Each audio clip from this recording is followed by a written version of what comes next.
नमस्ते नमस्कार प्लस सेवा साथै साहित्यिक अभिवादन पनि स्वीकार्नुहोस्। म भवानी यता सिन्धुपाल्चोकबाट निकै समय पश्चात गजलको साथ चाहिँ उपस्थित भएको छु हैन। सो गजल चाहिँ धेरै पछि लिएर आएको छु यहाँहरूलाई सुनाउनका निमित्त। सो गजल सुनाउन गइरहेको छु। के कस्तो लाग्छ, जस्तो लाग्छ त्यस्तै प्रतिक्रिया हाम्रो कमेन्ट बक्समा राख्न सक्नुहुनेछ। गजल निकै पहिले नै लेखिएको हो, तर आज वाचन गर्न चाहे यहाँहरू समक्ष यहाँहरूलाई सुनाउनका निमित्त वाचन गर्ने अनुमति माग्दै आफ्नो गजल सुनाउने तर्खरमा लागिरहेको छु। सुनेर साथ दिनुहोस्। मेरो गजल यसरी सुरु हुन्छ। समस्याहरूको अचेल म खानी बनेको छु। समस्याहरूको अचेल म खानी बनेको छु। अभावमा मर्छ रहर अनि इच्छा मलामी बनेको छु। समस्याहरूको अचेल म खानी बनेको छु। अभावमा मर्छ रहर अनि इच्छा मलामी बनेको छु। आमा अस्पतालमा मृत्युसँग लडिरहेकी छिन्। आमा अस्पतालमा मृत्युसँग लडिरहेकी छिन्। त्यसैले पैसा ऋण माग्ने आसामी बनेकी छु। अभावमा मर्छ रहर अनि इच्छा मलामी बनेको छु। खुसी दिनै नसके पनि दुःख दिन चाहदिनथे।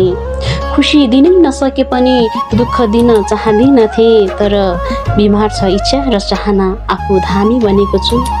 अभावमा मर्छ रहर अनि इच्छा मलामी बनेको छु। घरिघरि दुःख हामीसँगै रोमलिँदा बाबु दिक्क मान्दै।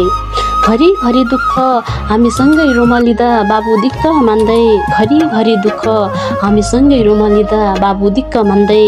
भन्नुहुन्छ दबाईभन्दा परको बिरामी बनेको छु। समस्याहरूको अचेल म खानी बनेको छु। इज्जत लिलाम भयो शरीर धितोमा छ गरिबीले गर्दा। इज्जत लिलाम भयो शरीर धितोमा छ गरिबीले गर्दा। छिमेकीको नामर्थ उपनामले बदनामी बनेको छु। अभावमा मर्छ रहर अनि इच्छा मलामी बनेको छु। छोरो हुँ आँसु देखाउन हुँदैन अरे समाजको भनाइ।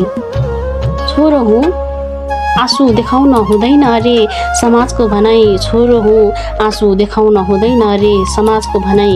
कसरी बुझाउ म दुःख र पीडाको राजधानी बनेको छु। समस्याहरूको अचेल म खानी बनेको छु। गजलको अन्तिम शेयरमा छु। देखाएमा कमजोरी बिल्ला गर्न तयारीमा छ छिमेकी। देखाएमा कमजोरी बिल्ला गर्न तयारीमा छ छिमेकी। देखाएमा कमजोरी बिल्ला गर्न तयारीमा छ छिमेकी। तसर्थ दबाएर मनमा पीडा आफू दामी बनेको छु। समस्याहरूको अचेल म खानी बनेको छु। अभावमा मर्छ रहर अनि इच्छा मलामी बनेको छु। आमा सोचे जस्तो छैन नोकरी पिर परेको छ। आमा सोचे जस्तो छैन नोकरी पिर परेको छ। गुजारा चलाउ म खै कसो गरी पिर परेको छ।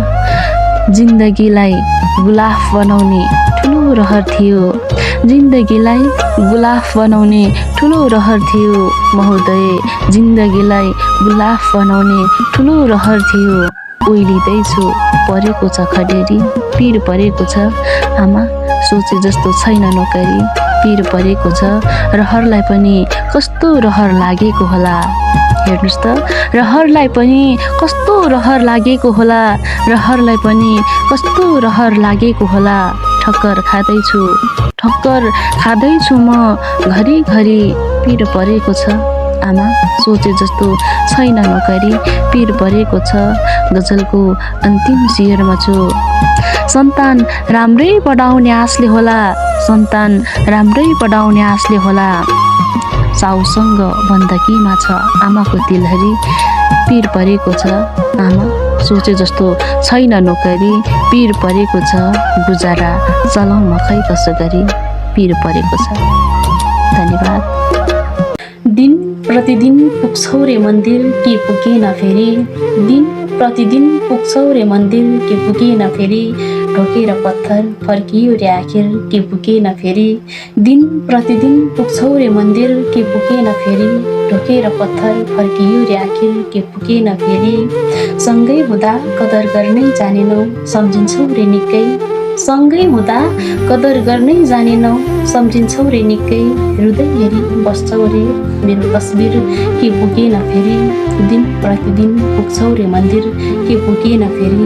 पर्खाइरहे पर्खाइरहे जानेहरू कहिले फर्किएनन्, पर्खाइरहे जानेहरू कहिले फर्किएनन्।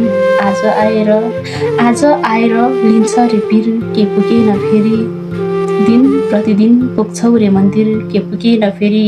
मैले सोचिरहेथे सहर कला बेच्न गएको हो, मैले सोचिरहेथे सहर कला बेच्न गएको हो। आएछौ आफ्नै बेचेर शरीर के पुगेन फेरि, दिन प्रतिदिन पुग्छौ रे मन्दिर के पुगेन फेरि। वृद्ध भएको बाबुआमालाई वृद्धाश्रम छोडेर, वृद्ध भएको बाबुआमालाई वृद्धाश्रम छोडेर झुकाइरहन्छौ ढुङ्गामा शिर के पुगेन फेरि, दिन प्रतिदिन पुग्छौ रे मन्दिर के पुगेन फेरि। ढोकेर पत्थर फर्कियो रे आखिर के पुगेन फेरि। जित्छु भन्थे आज आफै हारेको छु, जित्छु भन्थे उफ आज आफै हारेको छु। परिवारको खुसी अलमलमा पारेको छु, जित्छु भन्थे उफ आज आफै हारेको छु। परिवारको खुसी अलमलमा पारेको छु। खै भाग्यमै थिएन कि मेहनत पुगेन, हेर्नुहोस् न, खै भाग्यमै थिएन कि मेहनत नै पुगेन। आउँछ यस्ता प्रश्न भइगयो भन्दै यसै टारेको छु। जित्छु भन्थे उफ आज आफै हारेको छु।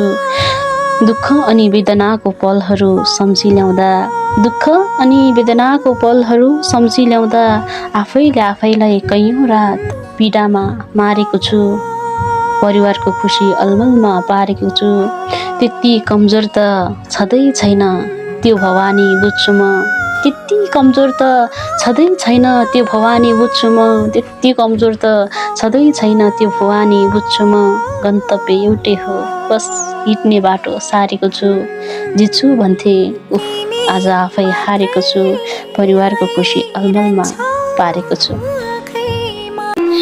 जसको विश्वास थियो उही परस्त्रीको अङ्गालोमा फेला भयो, जसको विश्वास थियो उही परस्त्रीको अङ्गालोमा फेला भयो। हेर मेरो जिन्दगीमा सहनै नसक्ने जाल झेल भयो। जसको विश्वास थियो उही परस्त्रीको अङ्गालोमा फेला भयो। न्यायका निम्ति सहयोग माग्दा उही थिएनन्, न्यायका निम्ति सहयोग माग्दा उही थिएनन्, न्यायका निम्ति सहयोग माग्दा उही थिएनन्। कुरा काट्न पानी अँध्यारो र चोकमा मानिसहरूको भेला भयो। हेर मेरो जिन्दगीमा सहनै नसक्ने जाल झेल भयो। आँसु पिउँदैछु जिउन मनै छैन आमा, आँसु पिउँदैछु जिउन मनै छैन आमा। आफ्नै ओछ्यानको श्रीमानबाट हेला भयो। हेर मेरो जिन्दगीमा सहनै नसक्ने जाल झेल भयो। जसको विश्वास थियो उही परस्त्रीको अङ्गालोमा फेला भयो। आउँदैन अब म्यासेज अनि कल ढुक्क भएर बस्नु, आउँदैन अब म्यासेज अनि कल ढुक्क भएर बस्नु। भइसक्यो तिम्रो समस्याको हल ढुक्क भएर बस्नु, आउँदैन अब म्यासेज अनि कल ढुक्क भएर बस्नु। भइसक्यो तिम्रो समस्याको हल ढुक्क भएर बस्नु। तिमीलाई सम्झाउन सक्छ बल्झाउन सक्छ त्यसैले, तिमीलाई सम्झाउन सक्छ बल्झाउन सक्छ त्यसैले। फिर्ता दिनु सानो लानेछु त्यो मेरो सल ढुक्क भएर बस्नु। भइसक्यो तिम्रो समस्याको हल ढुक्क भएर बस्नु। माया त मेरो निश्चल अनि निर्मल थियो प्यारा बुझेनौ तिमीले, माया त मेरो निश्चल अनि निर्मल थियो प्यारा बुझेनौ तिमीले। अब त यादमा पनि आउँदिन कुनै पल ढुक्क भएर बस्नु। भइसक्यो तिम्रो समस्याको हल ढुक्क भएर बस्नु।